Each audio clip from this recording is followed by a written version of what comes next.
Students, welcome back to Bansal academy YouTube channel. और जैसा कि आपको पता है, हमारी सीरीज़ में हम मास्टर कैडर के प्रीवियस ईयर क्वेश्चन पेपर्स को सॉल्व कर रहे हैं फॉर केमिस्ट्री।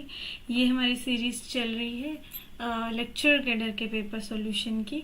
और लेक्चर कैडर के पेपर के सॉल्यूशन में 2016 के पेपर का सॉल्यूशन जो है ये चल रहा है। मास्टर कैडर के पेपर्स का सॉल्यूशन आपको हमारे यूट्यूब चैनल पे मिल जाएगा, गो चेक इट आउट। और अब तक की हमारे वीडियोस में हम क्वेश्चन नंबर 76 तक क्वेश्चंस जो है सॉल्व कर चुके हैं। इस वीडियो में हम आगे क्वेश्चंस को सॉल्व करेंगे। So let's get started without wasting even a second. Among the following statement which one is correct? इनमें से कौन सी स्टेटमेंट जो है वो करेक्ट है? ये अबंडेंस का क्वेश्चन है बच्चों, ये थ्योरेटिकल क्वेश्चन है। तो अगर आपको परफेक्ट क्वेश्चन का आंसर पता हो तभी ऐसे क्वेश्चंस को आंसर करें।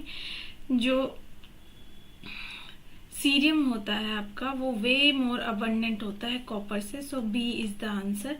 नेक्स्ट की तरफ चलते हैं। कोऑर्डिनेशन नंबर बताना है इसमें आपका। थोरियम का कोऑर्डिनेशन नंबर आपको बताना है। देखिए आपको कंपाउंड क्या दिया हुआ है, आपको दिया हुआ है K4 थोरियम ऑक्जेलेट। ठीक है, ऑक्जेलेट क्या होता है? ऑक्जेलिक एसिड से आपका ऑक्जेलेट आता है, ये आपका ऑक्जेलेट होता है। ठीक है, ये आपका ऑक्जेलिक एसिड होता है, सॉरी। इसमें से अगर आप हाइड्रोजन को निकाल देते हैं ये आपका ऑक्जेलेट हो जाता है। ठीक है, तो आपको दिख रहा है ये आपका बाइडेंटेट लिगेंड है। कौन सा लिगेंड है? बाइडेंटेट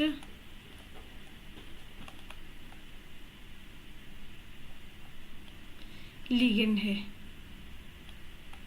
ये आपका बाइडेंटेट लिगेंड है। ठीक है, तो अगर आपको दिख रहा है कि ये दो तरीके से, दो ऑक्सीजन के थ्रू जो है वो आपका डोनेशन करेगा थोरियम के ऊपर, तो आपको सीधा सीधा पता चल रहा होगा कि यहाँ पे कितने ऑक्सीलेट हैं? 4। तो 4 कितने ऑक्सीजन के थ्रू डोनेट कर रहे होंगे? 8। तो कितना कोऑर्डिनेशन नंबर थोरियम के साइड में लगेंगे ना, ये ऐसे करके, ये एक ऑक्सीलेट, ठीक है, ये दूसरा ऑक्सीलेट, ठीक है, ये तीसरा ऑक्सीलेट, और यहाँ कहीं अपना जो है चौथा ऑक्सीलेट जो है अपने आप को एडजस्ट कर लेगा। ठीक है, सीधा सीधा पता चल रहा है आपको कि 8 ऑक्सीलेट आयंस जो है वो 8 ऑक्सीजन के थ्रू जो है ऑक्सीलेट आयन की जो वो डोनेशन हो रहा होगा। तो कोऑर्डिनेशन नंबर कितना हो जाएगा आपका? 8 हो जाएगा। नेक्स्ट चलते हैं। The origin of acid rain is, इनमें से कह रहा है कि कौन है वो जो एसिड रेन का रीजन है, जो कि वुड को जलाना, कोल जलाना, पेट्रोल जलाना, या फिर नन ऑफ दी अबव। देखिए बच्चों, आपका एसिड रेन किससे बनता है? आपके HNO3, H2SO4, ठीक है, H2SO4 ऐसे एसिड्स की वजह से बनता है। ये एसिड कैसे बनते हैं? जब पानी के साथ NO2, SO2 ऐसी गैसें मिक्स होती हैं। ठीक है, ये गैसेस किसके जलाने से निकलती हैं? वो कोल के जलाने से निकलती है। So C is the answer. Ozone layer is being affected by, ozone layer से कौन, ओजोन लेयर को कौन अफेक्ट कर रहा है बच्चों? ये सारे ही कर रहे हैं। Chlorofluorocarbons, halogens, oxides of nitrogen, ये सब लोग ही जो है वो ओजोन लेयर को अफेक्ट करते हैं। ठीक है, आपको पता होगा ओजोन लेयर क्या है ना? Ozone layer is nothing but O3 gas है ये। ठीक है, हमारे एनवायरनमेंट के ऊपर पाई जाती है। इसमें क्वेश्चन ये भी पूछा जा रहा है बार बार कि ओजोन लेयर गैस क्या करती है? ओजोन लेयर गैस क्या करती है? ओजोन लेयर गैस क्या करती है? सन से आने वाली हार्मफुल UV रेडिएशन, यही ऑप्शन में देता है वो, ऑप्शन में यही चीजें डालता है कि आपकी O3 जो है वो किससे बचाती है। ऑप्शंस में ऐसे लिखा होगा X ray, gamma ray, UV रे। ठीक है, तो उनमें से आपका जो आंसर होगा वो UV रे होगा। ठीक है, नेक्स्ट चलते हैं। Question number 81। क्वेश्चन नंबर 81 में क्या कर रहा है? Among group third element the most stable univalent oxidation state is shown by. कहता है ग्रुप थर्ड को उठा लो, ठीक है, और उसमें ये बताओ सबसे स्टेबल यूनिवेलेंट ऑक्सीडेशन वाला कौन सा कंपाउंड है। यूनिवेलेंट मतलब जो कि +1 ऑक्सीडेशन स्टेट रखेगा, ऑक्सीडेशन स्टेट कितनी रखेगा आपकी, +1 रखेगा। ठीक है, अब देखिए ग्रुप थर्ड का मतलब क्या हुआ, एक सेकंड रुकिए, ग्रुप थर्ड का मीनिंग क्या हुआ बच्चों, बोरोन, एल्यूमिनियम, गैलियम, इंडियम और आपका टेलेरियम, है ना।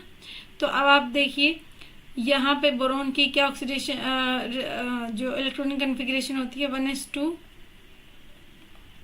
2s2 2p1, यही होती है। 5 ऑक्सीडेशन नंबर होता है इसका, ठीक बात है, if I am not wrong. Aluminium का कितना होता है 13। इस पे तो क्वेश्चन भी आता है बहुत बार कि एल्यूमिनियम का Al3 पॉजिटिव में नंबर ऑफ इलेक्ट्रॉन्स बताइए। 3 पॉजिटिव का मतलब क्या है, Al3 पॉजिटिव का मतलब क्या है कि 3 इलेक्ट्रॉन एल्यूमिनियम में से जा चुके हैं। टोटल इलेक्ट्रॉन कितने होते हैं 13 में से 3 गए, रह गए कितने 10। ठीक है, इसके इलेक्ट्रॉनिक कन्फिग्रेशन कितनी होगी 1s2 2s2 2p6 3s2 और 3p1। ठीक है, ऐसे कर करके इसकी क्या होगी 4s2 4p1, इसकी क्या होगी 5s2 5p1। टेलेरियम की क्या होगी, यहाँ लिख रही हूं मैं 6s2 6p1। अब देखिए ये और ये जो आपके एटम है यहाँ पे बीच में इलेक्ट्रॉनिक कन्फिग्रेशन किसकी आती है, f ऑर्बिटल में इलेक्ट्रॉन्स भरे जाते हैं। f ऑर्बिटल्स जो होती हैं उनका शील्डिंग इफेक्ट कम होता है।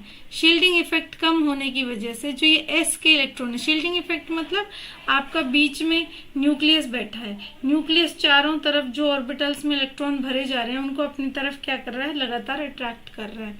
ठीक है, लेकिन s ऑर्बिटल जो होती है वो न्यूक्लियस को ऐसे चारों तरफ से घेर लेती है, तो उससे क्या होता है नेक्स्ट जो p के इलेक्ट्रॉन होते हैं उन पे न्यूक्लियस का इतना कंट्रोल नहीं रहता है। उससे आगे जब जाते हैं सबसे ज्यादा शील्डिंग इफेक्ट s का होता है, उसके बाद p का आता है।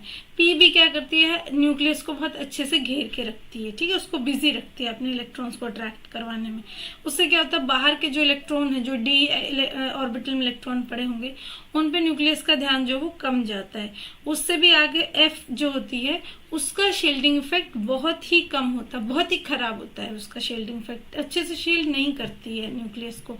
न्यूक्लियस को जब शील्ड नहीं करती है तो न्यूक्लियस का ध्यान सीधे सीधे जो ये आउटर मोस्ट इलेक्ट्रॉन है s के और p के उन पे जाता है। ठीक है, उसमें से भी सबसे ज्यादा जाता है s पे। ठीक है, जब s पे ध्यान जाता है तो s के इलेक्ट्रॉन्स को अच्छे से अट्रैक्ट कर लेता है। तो s के अंदर कैपेबिलिटी नहीं रहती कि वो अपने ये 2 जो लास्ट के 2 इलेक्ट्रॉन है ये s के अंदर इसको डोनेट कर सके। अदरवाइज यहाँ पे ऐसा नहीं होता है। यहाँ पे जो ये s है ये अच्छे से आपका न्यूक्लियस को शील्ड करके रखती है। तो बोरोन जो है वो +3 ऑक्सीडेशन तक ऑक्सीडेशन दिखाता है। ठीक है, क्योंकि ये s के इलेक्ट्रॉन और ये p के इलेक्ट्रॉन दोनों बाहर जाते हैं, लेकिन यहाँ पर ऐसा नहीं होता है। इसको हम इनर्ट पेयर इफेक्ट बोलते हैं। कौन सा इफेक्ट बोलते हैं, इनर्ट पेयर इफेक्ट। ठीक है, ये आपकी केमिकल बॉन्डिंग का जो है आपका एक टॉपिक है। ठीक है, चलिए इससे क्या होता है, s के इलेक्ट्रॉन अगर नहीं जाएंगे तो कौन जाएंगे, सिर्फ और सिर्फ 6p का इलेक्ट्रॉन जाएगा, स्पेशली टेलेरियम में। +1 ऑक्सीडेशन स्टेट ही आपका टेलेरियम दिखा पाएगा। इसलिए उन्होंने पूछा भी स्टेबल यूनिवेलेंट ऑक्सीडेशन स्टेट बताओ, तो वो किसकी होगी, टेलेरियम की होगी। क्यों, क्योंकि उसके 6s के इलेक्ट्रॉन बहुत ज्यादा न्यूक्लियस के अट्रैक्शन में चले जाते हैं और वो बाहर नहीं आना चाहते। ठीक है, चलिए ज्योमेट्री बतानी है इस क्वेश्चन में। इस क्वेश्चन में आपको ज्योमेट्री बतानी है। ओफो गलत, चलो ठीक है, इसी बहाने इसको हम हाईलाइट करके देख लेते हैं। ठीक है, चलो आप वीडियो को आगे बढ़ा लीजिए। पेन जो है मैंने चूज कर लिया है, ये आपका एल्यूमिनियम रहा।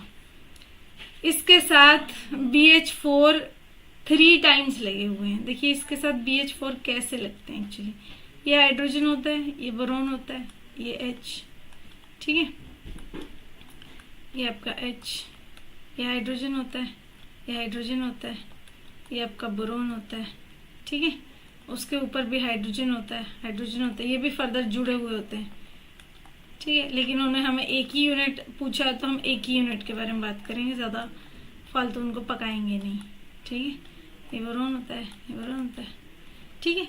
इस तरीके से आपका ये AlBH4 थ्राइस का जो स्ट्रक्चर वो बनता है, ठीक है। Okay, done.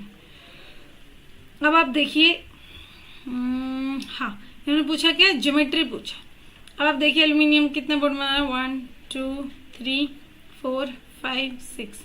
जब कोई आइटम के चारों तरफ 6 बॉन्ड्स बने हुए होते हैं वो किस ज्योमेट्री में अरेंज होते हैं, ऑक्टाहेड्रल ज्योमेट्री में अरेंज होते हैं। So D is the answer. Silicon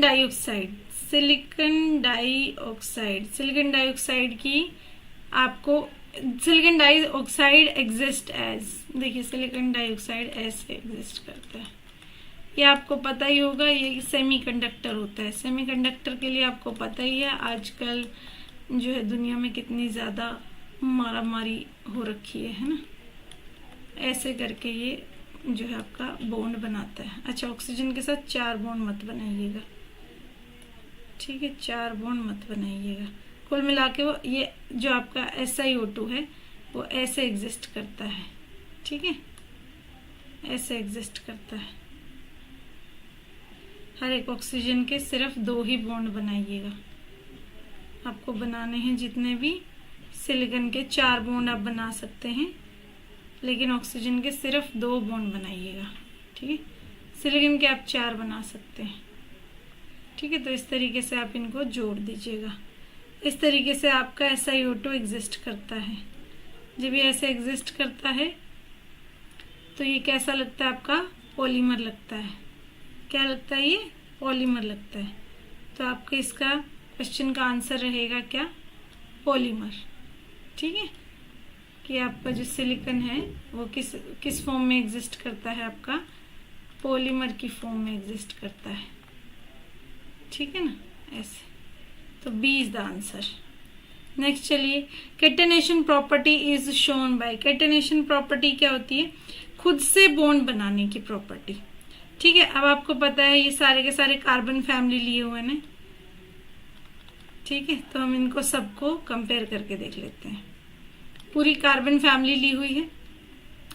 carbon family देखिए, ये कार्बन कार्बन का बॉन्ड रहेगा, ये सिलिकॉन और सिलिकॉन का बॉन्ड रहेगा।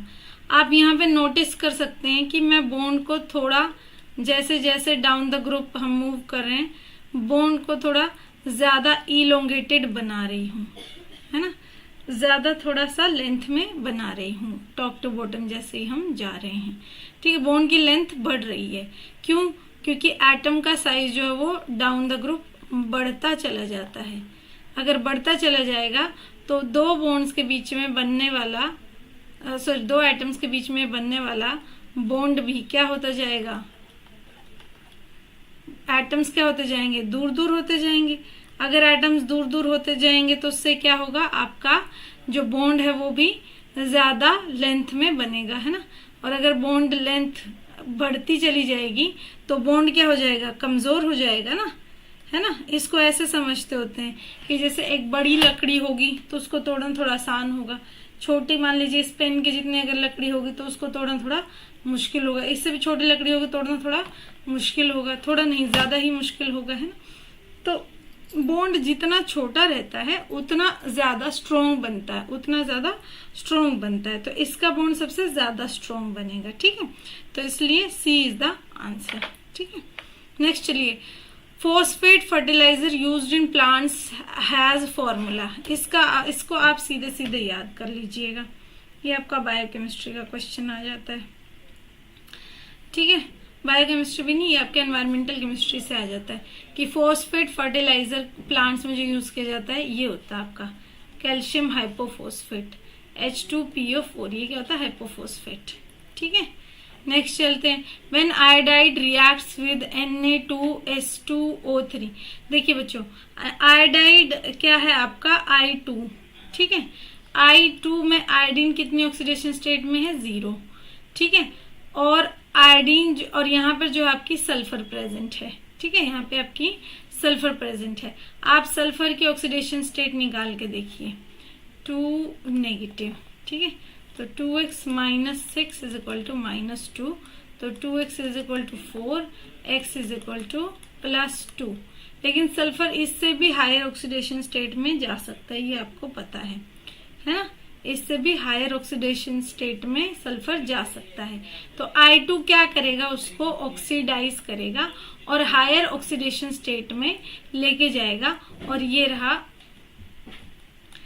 रहा आपका हायर ऑक्सीडेशन स्टेट वाला O6, ठीक है, प्लस I नेगेटिव, ये बनता है इस केस में।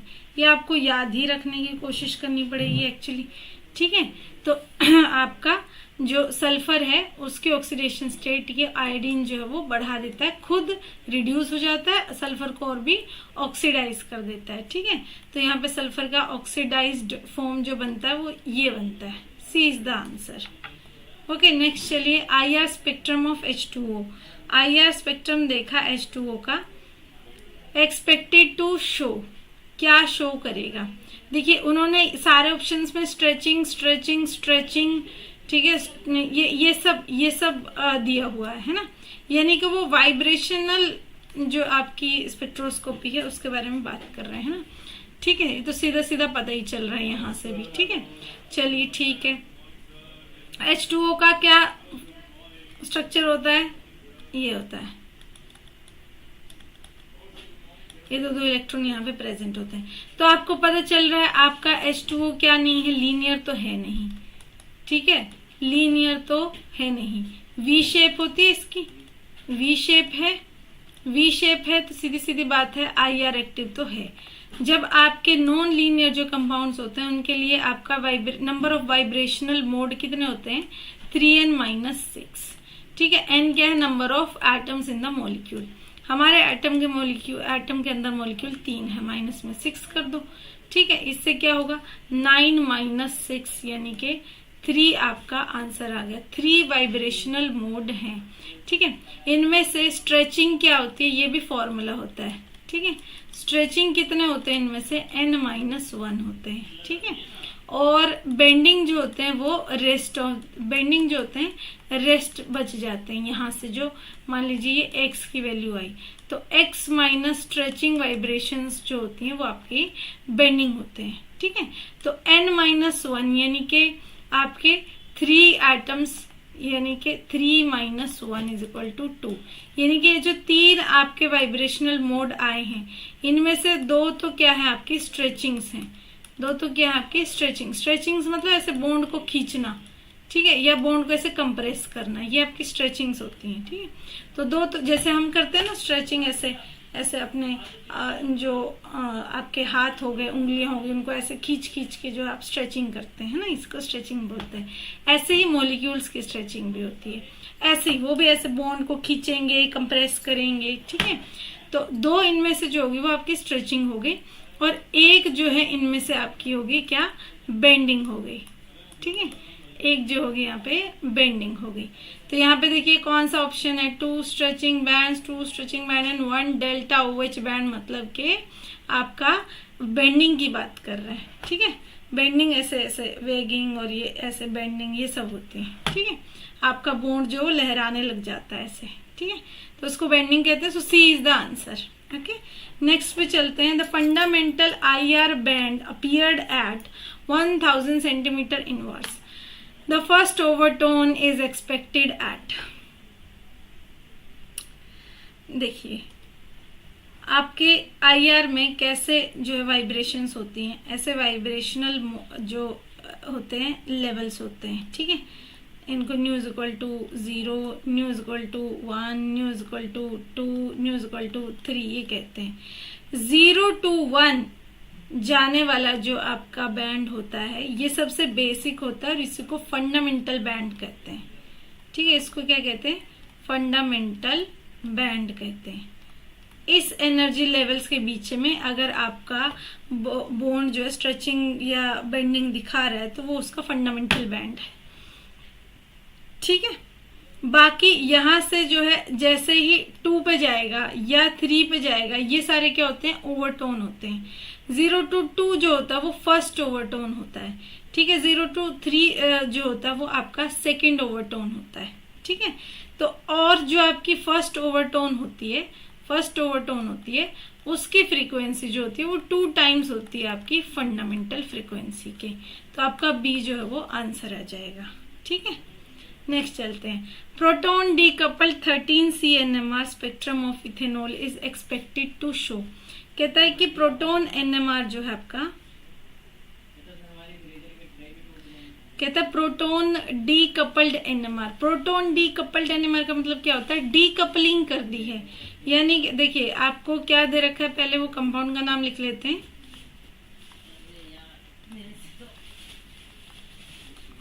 CH3CH2OH, ठीक है। इसमें से कहता है प्रोटॉन को डीकपल कर दिया, मतलब कि प्रोटॉन को की डीकपलिंग कर दी है, मतलब प्रोटॉन्स को जो है वो उसका इफेक्ट को जो है वो आपका न्यूट्रलाइज कर दिया है। इसको हम डीकपलिंग कहते हैं। यानी कि प्रोटॉन जो है वो आपके कार्बन 13 NMR में प्रोटॉन जो है वो कोई भी रोल प्ले नहीं करेंगे। जैसे हम बोलते हैं ना नॉर्मली, जैसे अगर हमें एक क्वेश्चन दिया भी जाता है, जैसे ऐसा ही कुछ क्वेश्चन होता है, आई थिंक कुछ तो मिथेनॉल पे क्वेश्चन देते हैं कि बताओ कार्बन 13 में इसके कितने सिग्नल आएंगे। तो हम बोलते हैं कार्बन तो एक ही सिग्नल तो एक ही आना चाहिए, लेकिन उसके साथ जो है आपका कौन जुड़ा हुआ है, आपका 3 हाइड्रोजन जुड़े हुए हैं। 3 हाइड्रोजन क्या करेंगे, 2Ni+1 रूल लगा के और आपकी स्प्लिटिंग कर देंगे इस एक सिग्नल की। 2Ni+1 रूल मतलब जितने नंबर ऑफ आपके हाइड्रोजन है इनटू आई कितना है उनका 1/2 है, और +1, 2 से 2 कैंसर, 4 आ गई। यानी कि ये एक सिग्नल जो आना था वो आपका क्वाड्रेट में टूट जाएगा ऐसे, ठीक है। थोड़ा सा ज्यादा सुंदर तरीके से ऐसे टूटेगा वैसे, ठीक है। एकदम नीचे तक भी नहीं आएंगे बट ऐसे साफ साफ दिखेगा, ठीक है। लेकिन वो कह रहे हैं कि प्रोटॉन को तो मैंने क्या कर दिया है, डीकपल कर दिया है। यानी कि प्रोटॉन का कोई भी इफेक्ट यहाँ पे आपको दिखाई नहीं देने वाला है। अगर प्रोटॉन का कोई इफेक्ट नहीं दिखाई देगा, यानी कि जो आपके कार्बन्स हैं सिर्फ उनका ही जो है आपको सिग्नल दिखाई देने वाला है, ठीक है।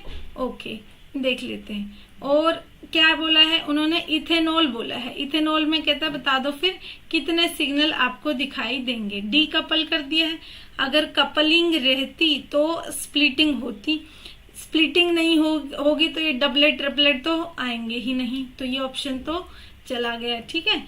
चलिए ठीक है, अब एक सिग्नल इस कार्बन के नाम का आएगा और एक सिग्नल इस कार्बन के नाम का आएगा, एक सिग्नल इस कार्बन के नाम का आएगा, ठीक है। एक एक सिग्नल दोनों के नाम के आएंगे तो D is the answer. 2 signal आएंगे ना, एक इसका और एक इसका, दोनों अलग अलग कार्बन है ना। देखिए ये कार्बन के 3 तरफ हाइड्रोजन है और एक तरफ कार्बन है। इस कार्बन के एक तरफ कार्बन है, 2 तरफ आपके हाइड्रोजन है और एक तरफ OH है। तो ये डिफरेंट हुआ, ऑब्वियसली इसका एनवायरनमेंट डिफरेंट है, और ये डिफरेंट हुआ, ऑब्वियसली इसका एनवायरनमेंट डिफरेंट है। चलिए नेक्स्ट क्वेश्चन में क्या दे रखा, 1H NMR of methanol is expected to show. 1H NMR ये आपका मिथेनॉल है। ये देखिए ये 3 हाइड्रोजन सेम कार्बन से जुड़े हुए हैं, और एक ये हाइड्रोजन जो है आपका किससे जुड़ा हुआ है, ऑक्सीजन से जुड़ा हुआ है। तो ये 3 हाइड्रोजन तो सेम एनवायरनमेंट में है, सेम एनवायरनमेंट में है तो सेम एक ही सिग्नल देंगे, तो 3 का एक सिग्नल आ जाएगा, ठीक है। नेक्स्ट हाइड्रोजन को देखते हैं, ऑक्सीजन वाले हाइड्रोजन को देखते हैं। एक सिग्नल इस हाइड्रोजन के नाम का आ जाएगा, ठीक है। एक सिग्नल आपका इस हाइड्रोजन के नाम का आ जाएगा, ठीक है। लेकिन आपको पता है हाइड्रोजन से, जिस हाइड्रोजन पे कार्बन जुड़े होते हैं उससे नेक्स्ट वाले एटम पे लगे हुए हाइड्रोजन उनको स्प्लिट करते हैं। तो अभी देखिए ये जो सिग्नल इन हाइड्रोजन का आना था, इन हाइड्रोजन का ये जो सिग्नल, अच्छा ये भी मैंने ऐसे इसको मानो ये 3 हाइड्रोजन का, इसको मानो ये एक ऑक्सीजन का है, ठीक है। ये डाउन फील्ड जाता है ऑक्सीजन से जुड़ा हुआ हाइड्रोजन जो होता है, ठीक है। ठीक है, ये जो आपका एक सिग्नल आना था तीनों हाइड्रोजन्स का इतना ज्यादा इंटेंस, क्योंकि 3 हाइड्रोजन है, और ये जो एक सिग्नल जो आना था आपके OH का, वो क्या हो जाएंगे, स्प्लिट हो जाएंगे। ये 3 हाइड्रोजन का एक सिग्नल है और इनके साइड में सिर्फ एक ही हाइड्रोजन जुड़ा हुआ है। आपके जो प्रोटॉन NMR होता है उसमें स्प्लिटिंग का रूल क्या होता है, N+1, कितने हाइड्रोजन आपके स्प्लिट करने वाले हैं। ये 2Ni+1 से ही आया है, 2Ni+1 से ही आया है, क्योंकि प्रोटॉन का जो आपका I होता है वो 1/2 होता है, तो 2 से 2 कैंसिल हो जाता है, N+1 रूल बच जाता है। इससे क्या रहता है, हमारा थोड़ा इजी रहता है इसको याद करना, बार बार में आपको कैलकुलेट करने की जरूरत नहीं पड़ेगी, स्पेशली जो आपके बायोलॉजी बैकग्राउंड से जो स्टूडेंट्स हैं, है ना। तो N+1 इसमें याद कर लीजिए इसके केस में, ठीक है। ठीक है, तो N+1 आपकी स्प्लिटिंग होगी। N कितने हैं आपके यहाँ पे, इस हाइड्रोजन के लिए देखिए, इस हाइड्रोजन के लिए देखिए, अरे इन हाइड्रोजन के लिए देखिए, कितना हाइड्रोजन यहाँ स्प्लिट करने वाले, एक ही है, यानी कि 1+1, यानी कि ये जो आपका एक इंटेंस सिग्नल आ रहा है, ये किस में चेंज हो जाएगा, आपका डबलेट में चेंज हो जाएगा, ये लो, ठीक है। अब आगे इस सिग्नल पे, ये सिग्नल आपका किसकी वजह से आ रहा है, इस हाइड्रोजन की वजह से आ रहा है, ठीक है, इस हाइड्रोजन की वजह से आ रहा है। 3 हाइड्रोजन यहाँ पे लगे हुए हैं स्प्लिट करने वाले। N+1 रूल के अकॉर्डिंग 3+1 हो गया, 3+1 कितना हो गया, 4, 4 में स्प्लिट कर देगा। एक सिग्नल था उसको कितनी स्प्लिटिंग हो जाएगी, 4 स्प्लिटिंग हो जाएगी, क्वाड्रेट इसको बोलते हैं, ठीक है, क्वाड्रेट इसको बोलते हैं। तो देख लेते हैं कौन सा ऑप्शन है ऐसा डबलेट और क्वाड्रेट वाला, ये आपका डी इज द आंसर, ठीक है। आगे चलिए 91, क्वेश्चन नंबर 91, इसमें क्या दिया हुआ है, CH2 रेडिकल OH, ठीक है, CH2 रेडिकल OH ये आपका बनाया हुआ है। कहते हैं कि ESR स्पेक्ट्रोस्कोपी में आपको कितने सिग्नल मिलेंगे, ये उसने बोल रखा है। अब आपको ये तो पता ही है कि ESR क्या होता है, इलेक्ट्रॉनिक जो आपकी क्या बोलते हैं, रेजोनेंस होती है ना, इलेक्ट्रॉनिक ट्रांसफरेंस होती है इसमें, ठीक है। इलेक्ट्रॉनिक ट्रांसफरेंस होती है तो इलेक्ट्रॉन होना चाहिए इसमें, एक अनपेयर्ड इलेक्ट्रॉन हम इसमें देख रहे होते हैं, ठीक है।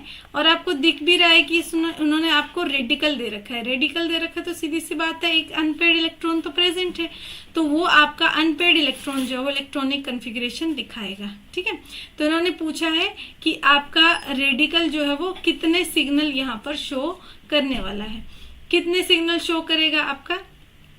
देखिए एक रेडिकल है, एक इलेक्ट्रॉन है, तो सिग्नल तो एक ही होना चाहिए, है ना, एक ही इलेक्ट्रॉन है ट्रांजिशन करने के लिए एक एनर्जी लेवल से दूसरे एनर्जी लेवल में। लेकिन यहाँ पर भी क्या होता है बच्चों, ये जो आपके साइड में हाइड्रोजन प्रेजेंट होते हैं, साइड में जो हाइड्रोजन प्रेजेंट होते हैं, ये उसके सिग्नल को जो है वो स्प्लिट करते हैं। तो अब ये देखिए जहां पर रेडिकल प्रेजेंट है जिस कार्बन से, वो हाइड्रोजन तो पहले उसको स्प्लिट करते हैं, ठीक है। जैसे एक सिग्नल आना था, 2 हाइड्रोजन है, इसका रूल भी 2Ni+1 होता है स्प्लिटिंग का, सबका ही रूल ये होता है। हाइड्रोजन के लिए I कितना होता है, 1/2, कितने हाइड्रोजन है, 2 इंटू 1/2 प्लस 1, 2 से 2 कैंसिल, कितना आ गया, 3।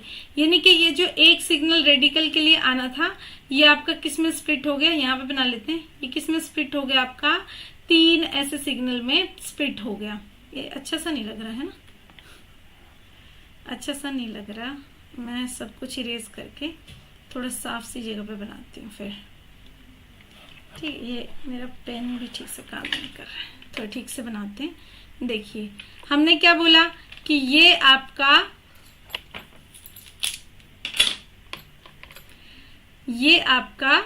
एक सिग्नल आना चाहिए था, लेकिन वो सिग्नल कितने में स्प्लिट हो गया, हाइड्रोजन की वजह से 3 सिग्नल में स्प्लिट हो गया, ठीक है।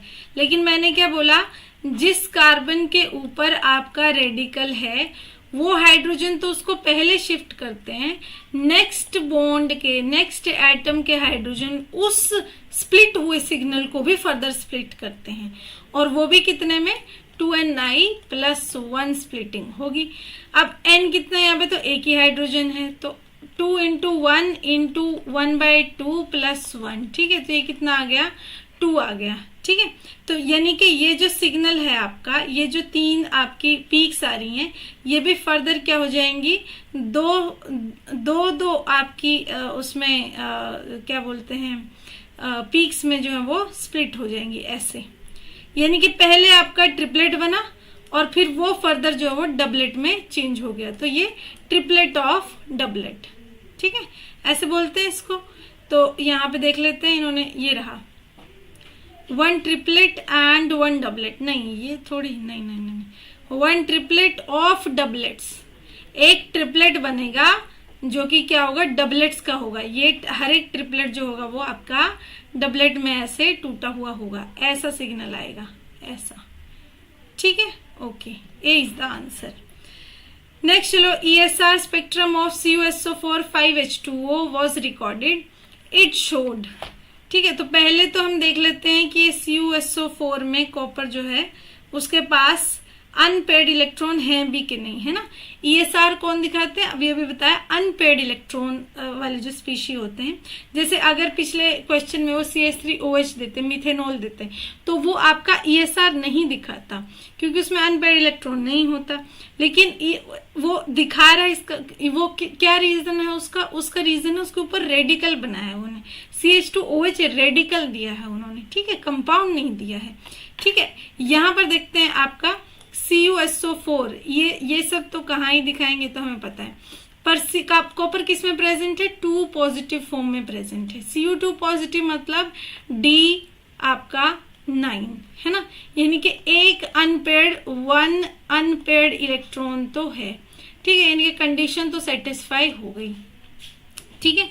अब देखिए, आपको बोला है कि इसका I जो है वो 3/2 है। स्प्लिटिंग्स किसके बराबर होती हैं, 2n into I plus 1, n मतलब अनपेयर्ड इलेक्ट्रॉन, यहाँ पर क्या होता है, अनपेयर्ड इलेक्ट्रॉन, तो अनपेयर्ड इलेक्ट्रॉन तो एक ही है, और I जो उन्होंने बोल रखा है 3/2 है, ये प्लस 1 हो गया, यानी कि 4 एनर्जी स्टेट तो बनेंगे। ये क्या आते हैं, आपकी नंबर ऑफ एनर्जी स्टेट आते हैं, ठीक है, नंबर ऑफ एनर्जी स्टेट आते हैं। लेकिन एनर्जी स्टेट ये नंबर आते हैं, ये तो होते कौन से, यानी कि 4 बनेंगे, ये आपके होते हैं 4, आपको I की वैल्यू से ही बनाने होते हैं, प्लस माइनस I की वैल्यू से ही बनाने होते हैं, plus minus I plus minus I minus 1, ऐसे कुछ बनाते हैं हम, है ना।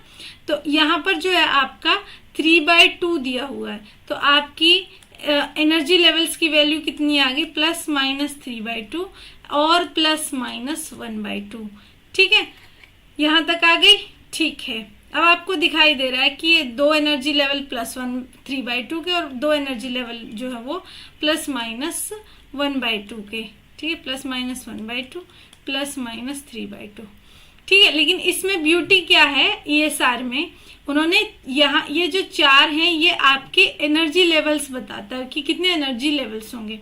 अब ये एनर्जी लेवल्स आपको दिखाई दे रहा है कि ये डीजेनरेट एनर्जी लेवल्स हैं, तो यहाँ से जो है यहाँ तक इलेक्ट्रॉन चाहे प्लस 3/2 में जाए चाहे माइनस 3/2 में जाए, एक ही बात है, तो सिग्नल क्या आएगा, एक ही आएगा, ठीक है। इट शोड, अच्छा ठीक है, नहीं, इसमें क्या है आपका डीजेनरेट एनर्जी लेवल्स तो आपके बनेंगे, इतना ही बनेगा आपका। लेकिन आई थिंक इसमें क्या होता है, क्योंकि आपका मेटल प्रेजेंट है, तो इसलिए ये सारे के सारे जो एनर्जी लेवल्स हैं वो सारे के सारे ही एक्टिव होंगे, ठीक है, सारे के सारे एनर्जी लेवल ही यहाँ पे एक्टिव दिखाए जाएंगे मेटल प्रेजेंट होने की वजह से, ठीक है। मतलब मेटल प्रेजेंट होने की वजह से नहीं, आपके जो एनवायरनमेंट आपको देते हो CuSO4 को, उसकी वजह से, इसलिए आपके नंबर ऑफ सिग्नल्स तो जो होते हैं वो आपके 4 ही आएंगे, नंबर ऑफ सिग्नल्स तो जो है वो आपके 4 ही आएंगे। C is the answer, okay, ठीक है। नेक्स्ट चलते हैं, हाँ ठीक है। वो जो आपका ml की वैल्यू है बच्चों, वो मोस बार में दिखाते हैं, ठीक है। मैंने ESR और मोस बार को थोड़ा सा यहाँ पे, मेरा पॉइंटर कहाँ गया, ESR और मोस बार को जो है यहाँ पे थोड़ा सा मैंने मिक्स कर दिया, तो इसको आप इसके लिए मुझे माफ कर दीजिएगा, ठीक है। और आपके नंबर ऑफ सिग्नल्स यहाँ पे 4 ही आएंगे। ये जो 2ni+1 है, इसके केस में भी आपको नंबर ऑफ एनर्जी लेवल्स ही देगा, ठीक है। तो 4 ESR सिग्नल आपको मिल जाएंगे। नेक्स्ट चलिए, nuclear transition in Mossbauer spectrum occur with the help of, कौन सी वाली रेज जो है वो यूज होती हैं। देखिए आपको इसके बात का पता याद ही रखना पड़ेगा, ठीक है। जो सबसे लोअर रेज होती है वो होती है रेडियो वेव्स। ये रेडियो वेव्स किसके लिए यूज होती है हमारी, रेडियो वेव्स हमारी यूज होती है NMR के लिए, ठीक है। फिर आती है माइक्रोवेव्स, फिर क्या आती है आपकी माइक्रोवेव्स, फिर आती है आपकी IR वेव, ये रोटेशनल स्पेक्ट्रम के लिए होती है। IR किसके लिए होती है, वाइब्रेशनल के लिए होती है, ठीक है। ये आपको सब याद रखने हैं, ठीक है। ये NMR के लिए होते हैं, ठीक है, ओके। यूवी रेज किसके लिए होती है, यूवी स्पेक्ट्रोस्कोपी के लिए। इसमें आपके ESR VSR ये सब आ जाते हैं, ठीक है। फिर आपकी आती है एक्सरे, ठीक है। फिर कौन आती है आपकी एक्सरेज। एक्सरेज तो आपको पता ही है, आपकी बॉडी में फ्रैक्चर इन सबको जो है। इसके अलावा एक्सरे जो आपका एक्सरे जो क्रिस्टल होते हैं, ठीक है, जो क्रिस्टेलोग्राफी कह लीजिए, क्रिस्टेलोग्राफी जो आपके नैनो कंपाउंड्स बनाते हैं ना, जो लगा लीजिए कि अब तो बहुत ज़्यादा काम हो रहा है नैनो पे। नैनो मतलब छोटे छोटे जो है 2-3 ऐसे मेटल्स को मिला के, मोस्टली 2 या 3 को मिलाते हैं, उससे ज़्यादा भी मिला रहे हैं हम लोग। उन मेटल्स को मिला के उनको डिफरेंट जो है रिड्यूसिंग एजेंट की हेल्प से जो है उनको डिफरेंट ऑक्सीडेशन स्टेट में रख के एक कॉम्बिनेशन बनाया जाता है जिसको हम नैनो पार्टिकल्स बोलते हैं। उन नैनो पार्टिकल्स पे आज के टाइम पे बहुत रिसर्च हो रहा है, अगर आपको पता है तो, ठीक है। उनको रीड करने के लिए, उनका क्या स्ट्रक्चर है क्या नहीं है, उसको रीड करने के लिए एक्सरे लिया जाता है, ठीक है। XPS और ये वो बहुत सारे उसमें जो स्टडीज होती हैं। फिर आपके आती हैं गामा रेज, ठीक है। फिर आपकी कौन आती है, गामा रेज। ये आपकी मोसबार में हेल्प करती है, ये आपकी मोसबार में रीडिंग करने में हेल्प करती है। तो ये सारी आपको याद रखनी है। यहाँ पे मैं ESR लिख देती हूँ, ठीक है। इसमें यूवी स्पेक्ट्रोस्कोपी भी आती है बच्चों, ESR भी आता है, ये सारी आते हैं। बेसिकली यूवी जो होती है वो इलेक्ट्रॉनिक ट्रांसमिशंस के लिए यूज किया जाता है, इलेक्ट्रॉनिक ट्रांसमिशंस के लिए यूज किया जाता है। तो इसका आंसर क्या आ गया, A आ गया इसका आंसर बच्चों। क्या आंसर आ गया इसका, A आ गया। नेक्स्ट चलिए, मोसबार स्पेक्ट्रम ऑफ, यहाँ पे होगा हमारा वो जो ML हमने पिछले क्वेश्चन में गलती से निकाल दिया था। मोसबार में हम वो चीज करते हैं, ठीक है। मोसबार में क्या होता है, बट इस क्वेश्चन में उन्होंने K4FeCN6 दिया हुआ है। तो पहले तो हम देख लेते हैं कि इसमें क्या कुछ इलेक्ट्रॉनिक कन्फिग्रेशन है क्या नहीं है, ठीक है। इलेक्ट्रॉनिक कन्फिग्रेशन Fe जो है आपका कितनी ऑक्सीडेशन स्टेट में है, यहाँ पे -4 +2 ऑक्सीडेशन स्टेट में, यानी कि D6 है। तो क्या होगा आपका इलेक्ट्रॉन्स जो है, अगर क्योंकि ये आपका कोऑर्डिनेशन कंपाउंड की फॉर्म में प्रेजेंट है, तो 2 आपके हिस्सों में आपकी d ऑर्बिटल बट जाती है। ऊपर नीचे जो है वो T2G आता है, ऊपर जो है वो Eg आता है ना। ये T2G हो गया और ये Eg हो गया, ठीक है। तो यहाँ पे आपकी 1 2 3 4 5 6 इलेक्ट्रॉन ऐसे T2G में जो है वो फुल भरे जाते हैं, Eg में कोई इलेक्ट्रॉन नहीं आता है, ठीक है। तो ये क्या आ गई आपकी इलेक्ट्रॉनिक आपकी सेचुरेशन आ गई, ठीक है। इसके अलावा इसमें 6 आपके लिगेंड्स हैं, ठीक है। 6 लिगेंड्स भी क्या होते हैं, एकदम परफेक्ट ऑक्टाहेड्रल शेप जो है वो देते होते हैं, ठीक है। यानी कि इलेक्ट्रॉनिक कन्फिग्रेशन में भी सेचुरेशन है और आपके कॉन्फ़िगरेशन लिगेंड्स की कॉन्फ़िगरेशन में भी सेचुरेशन है। तो सिग्नल कैसा आएगा, 1 आएगा। ये मोसबार में पढ़ाया जाता है आपको, ठीक है। तो only 1 signal will be there, so B is the answer, ठीक है। आगे देखिए, RCHO दे रखा है आपको, RCHO दे रखा है, ठीक है।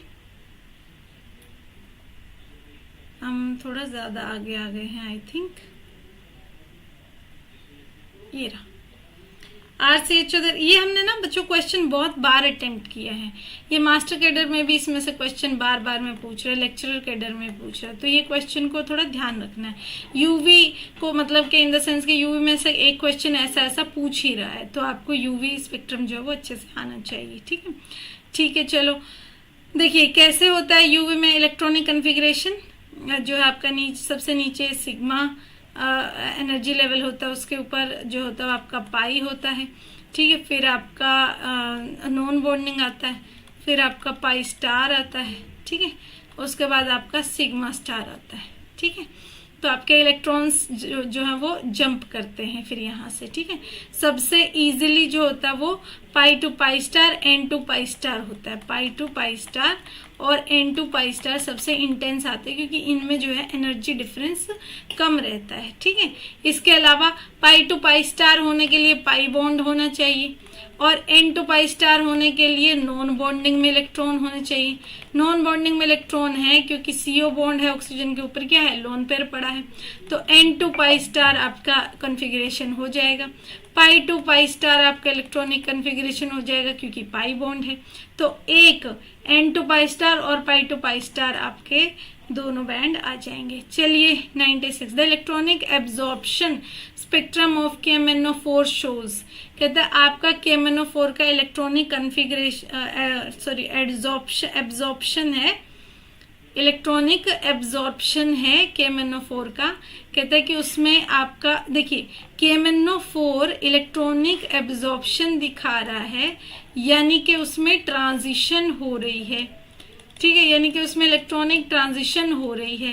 इलेक्ट्रॉनिक ट्रांजिशन से जो है आपके कंपाउंड कलर दिखाते हैं।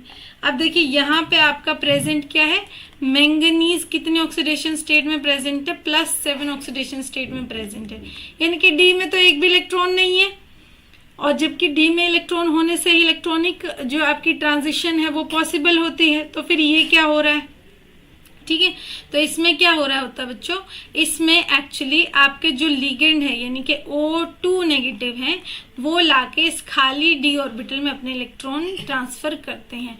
O2 नेगेटिव किसका काम कर रहे हैं, यहाँ पे लिगेंड का काम कर रहे हैं। मेटल जो है आपका मैंगनीज प्रेजेंट ही है, तो लिगेंड से मेटल की तरफ जो है वो आपका ट्रांसफर हो रहा है इलेक्ट्रॉन्स का। इसको हम ligand metal charge transfer LMCT बुलाते हैं। So C is the answer. ठीक है, देखिए सीधी सी बात है, DD बैंड तो आ नहीं सकता क्योंकि उसमें इलेक्ट्रॉन ही नहीं है।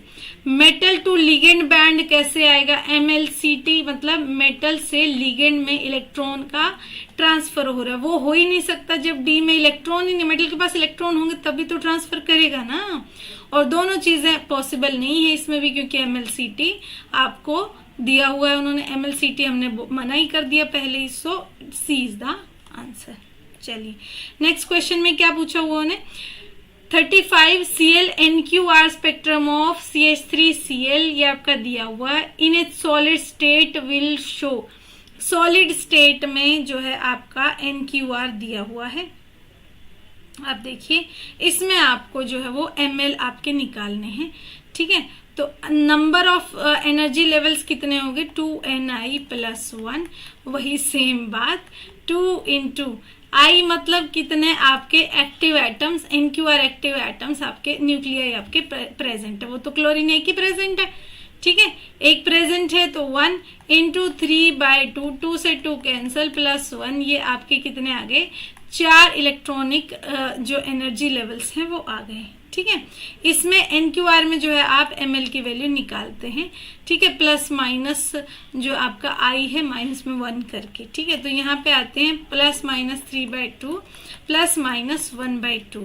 ठीक है, ये दोनों क्या है, एक ही एनर्जी लेवल डीजेनरेट है और ये भी आपके डीजेनरेट है। सॉलिड स्टेट में तो डीजेनरेट ही रहेंगे, तो आपका ऐसे करके एक ही सिग्नल जो है वो आ पाएगा, +-3/2 +-1/2। आपका इलेक्ट्रॉन जो है न्यूक्लियाई जो है चाहे वो प्लस हाफ में प्रेजेंट हो चाहे माइनस हाफ एनर्जी स्टेट में प्रेजेंट हो, और ऊपर जो है चाहे वो 3/2 में जंप करके जाए चाहे -3/2 में जाए, एक ही बात है, क्योंकि ये दोनों एनर्जी लेवल एक ही एनर्जी के हैं, और ये दोनों एनर्जी लेवल जो है वो भी एक ही एनर्जी के हैं। तो यहाँ से यहाँ इलेक्ट्रॉन जाएगा, न्यूक्लियाई जाएगा, तो क्या होगा आपका एक ही सिग्नल आएगा। सो सी इज द आंसर। ठीक है बच्चों, आगे चलो 97 N14 NQR, सेम आपका जो पिछला क्वेश्चन है उसके जैसा ही है ये भी। उसमें भी आपने नंबर ऑफ एनर्जी लेवल्स निकाले पहले, 2Ni + 1, 2Ni + 1 मतलब 2 × 1, एक ही नाइट्रोजन है तो 1 × I उसका कितना दे रखा है 1 + 1 कितना आ गया आपके 3 एनर्जी स्टेट्स आ गए। कितने आ गए 3, कितने होंगे 0 ± 1 यही होते हैं, तो 0 और ये ±1। ठीक है, ये ml की वैल्यू होती है आपकी। ठीक है, ओके आगे देखिए, यहाँ पे ये 0 एनर्जी स्टेट वाला होगा और ये +1 एनर्जी स्टेट वाला होगा, तो 0 से आपके इलेक्ट्रॉन जंप करके जा रहे हैं +-1 एनर्जी स्टेट वाले स्टेट में। तो कितने सिग्नल आए, एक ही सिग्नल आए, इसका आंसर भी बी आ जाएगा। नेक्स्ट क्वेश्चन देखते हैं। The presence of which element in any compound is characterised by an odd number of m/z of its parent peak. कहता है कौन सा आपका, ये आपका मास स्पेक्ट्रा का बात कर रहा है, ये स्पेक्ट्रोस्कोपी चल रही है पूरी, है ना, ऑर्गेनिक फिजिकल कोई भी लगा लीजिए, ये आपकी ऑर्गेनिक स्पेक्ट्रोस्कोपी है। ठीक है, पीछे आपने जो है वो फिजिकल और जो है इनऑर्गेनिक स्पेक्ट्रोस्कोपी के भी क्वेश्चंस किए। ठीक है, ऑर्गेनिक स्पेक्ट्रोस्कोपी चल रही है ये आपकी इस क्वेश्चन में। ठीक है, तो मैंने आप लोगों के लिए जो एक वीडियो सिलेबस का भी बनाया हुआ है, स्पेशली मास्टर कैडर का जो बनाया है, उसमें हमने मेंशन भी किया है कि स्पेक्ट्रोस्कोपी चाहे कोई भी है उसमें से क्वेश्चन आना ही आना है, चाहे वो इनऑर्गेनिक स्पेक्ट्रोस्कोपी, चाहे वो ऑर्गेनिक स्पेक्ट्रोस्कोपी, चाहे वो फिजिकल स्पेक्ट्रोस्कोपी है। तो स्पेक्ट्रोस्कोपी आपकी सारी की सारी बहुत अच्छे से तैयार रहनी चाहिए। ठीक है, तो यहाँ पे देखिए आप, उन्होंने पूछा है कि मास स्पेक्ट्रोस्कोपी में कहता है कि m/z की वैल्यूज ही हम लोग जो है इंटेंसिटी के साथ यहाँ पे मेजर करते होते हैं, और उसके बेसिस पे ही जो है मास जो है वो गेस करते हैं। ठीक है, उसमें आपको पता ही है m+1 पे जो है वो आपकी, या m पर जो है आपकी पीक जो है आपकी सबसे बड़ी पीक जो आपकी आती होती है, और आप उसको आपकी जो कंपाउंड होता है बेसिकली उसकी पीक आप उसको मान के चलते हैं, और उतना मोलिकुलर मास आप उसका मान के चलते होते हैं। ठीक है, तो इन्होंने बोला कि एक m/z की वैल्यू ओड नंबर पे आने का मीनिंग क्या होता है, कौन सा एलिमेंट उसमें प्रेजेंट हो सकता है। तो ये बच्चों इन सब में से आपको याद रखना है, नाइट्रोजन की प्रेजेंस जो होती है, अगर एक भी आपका नाइट्रोजन प्रेजेंट नहीं है या even number of nitrogen present है, तो आपका m/z की वैल्यू भी इवन आ जाएगी, और अगर odd number of nitrogen present है तो m/z की वैल्यू भी ओड आ जाएगी। ये सिर्फ नाइट्रोजन के केस में ऐसा होता है। इसके अलावा अगर आपको पता होगा, बहुत जब आपका NMR नहीं था या जो है बहुत अच्छा स्पेक्ट्रोस्कोपिक जो आपके कह लीजिए इंस्ट्रूमेंट नहीं थे, तब भी ऐसा ही माना जाता था कि जिन कंपाउंड्स में नाइट्रोजन प्रेजेंट नहीं होगा, या कह लीजिए कि जिन कंपाउंड्स का मॉलिक्यूलर मास हमें इवन मिल रहा है, उसमें या तो 0 नाइट्रोजन प्रेजेंट होगी अगर वो हेट्रोसाइकिल है, या तो even number of nitrogen present हो सकते हैं, हो तो कुछ भी सकता है ना अदरवाइज तो। ठीक है, तो इस तरीके का जो है ये पहले से ही नाइट्रोजन का, ये मास स्पेक्ट्रोस्कोपी से ही नहीं, पहले से भी नाइट्रोजन के लिए नाइट्रोजन जो है वो इस तरीके से हेल्पफुल हुआ करता था। नेक्स्ट चलिए, mass spectrum of methyl bromide. आपको मास स्पेक्ट्रम मिथाइल ब्रोमाइड का बताना है। देखिए, आपके कुछ जब ऐसे एटम्स प्रेजेंट होते हैं जो कि आइसोटोप्स होते हैं, पेन सेलेक्ट नहीं हुआ, ऐसे आइसोटोप्स जब आपके प्रेजेंट होते हैं जिनकी अबंडेंस जो है वो कंसीडरेबल होती है, तब आपका मास स्पेक्ट्रम से उनको बहुत आसानी से पता लगाया जा सकता है। ठीक है, जैसा कि मैंने अभी आपको बोला ही कि मास स्पेक्ट्रा के अंदर या तो m पर आपकी यानी कि पूरा जो मॉलिक्यूलर मास है उतने नंबर पे आपकी एक सिग्नल आ जाएगा, या फिर m+1 पे आ जाएगा। ठीक है, वो आपको क्या ऑप्शन दे रहे हैं, 94, 96, 94, 96 ऐसे कुछ ऑप्शन आपको दे रहे हैं। पहले देख लेते हैं नॉर्मल बीआर के। आपको पता है 2 आइसोटोप होते हैं, एक 79 और एक 81। हम नॉर्मल वाला देखते हैं। कार्बन कितने हैं, कितना मॉलिक्यूलर मास कितना, 12, और 3 हाइड्रोजन हो गए 15 और 79। ठीक है, आपको क्या जोड़ना है, 15 + 79। अब 79 + 10 सीधे 89 और 5 जो सीधे आपके 94 हो गए।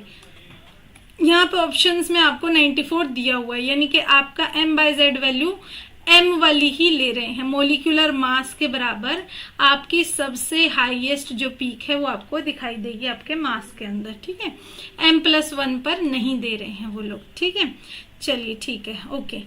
तो इसको तो हम जो है कैंसिल कर देते हैं। तो दोनों को ही बच्चों ध्यान रखना है, m+1 पे भी दे देता है, m+1 का ऑप्शन भी कभी कभी दे देता है। ठीक है, अब दूसरा ऑप्शन उन्होंने क्या दिया हो, एक 94 का दिया हो, एक 96 का दिया हुआ। तो m+1 की बात तो नहीं कर रहे हैं, +2 की बात कर रहे हैं। वो किसकी वजह से हो रहा है, वो आपके ब्रोमीन की वजह से हो रहा है ना। मैंने बताया 79 पे और 81 पे आपके आइसोटोप जो है वो आ सकते हैं, मास इतना होता है। तो जब 79 होगा तब आपका मॉलिक्यूलर मास पीक किस पे आएगी, आपकी 94 पे आएगी। और जब आपका 81 15 + 81 जब प्रेजेंट होगा तब कितने पे आएगी, 96 पे आ सकती है। और एक बात ध्यान रखिए, ब्रोमीन जो होता है उसके ये दोनों ही आइसोटोप ऑलमोस्ट बराबर अबंडेंस में होता है। ठीक है, एक 51% होता है तो दूसरा 49% होता है। तो ऑलमोस्ट 1:1 रहता है इनके मास में। जो पीक आती है उसकी इंटेंसिटी ऑलमोस्ट बराबर रहती है। तो 94 पे जो पीक आएगी, 96 पे भी एक पीक आएगी और 94 पे भी एक पीक आएगी, दोनों की इंटेंसिटी बराबर होगी। ये इससे आपके ब्रोमीन के प्रेजेंट होने की जो संभावना है वो आपको पता चल जाती है। ठीक है, और वो भी एक ही ब्रोमीन के होने की संभावना पता चलती है। ठीक है, 2 होते हैं तो वो ऑब्वियसली प्लस जो है आपके उस हिसाब से आपको मॉलिक्यूलर मास निकालना होगा। ठीक है, अब देखिए इसके अलावा आपको बहुत फेमस क्वेश्चन जो देता है वो Cl35 और Cl37 पर भी देता है, यानी कि आपको दे देता है CH3Cl और इसका बताओ क्या क्या सिग्नल आएगा। तो एक बार आप 15 में 35 जोड़ते, ठीक है, तो आपका 50 आ जाता है ना।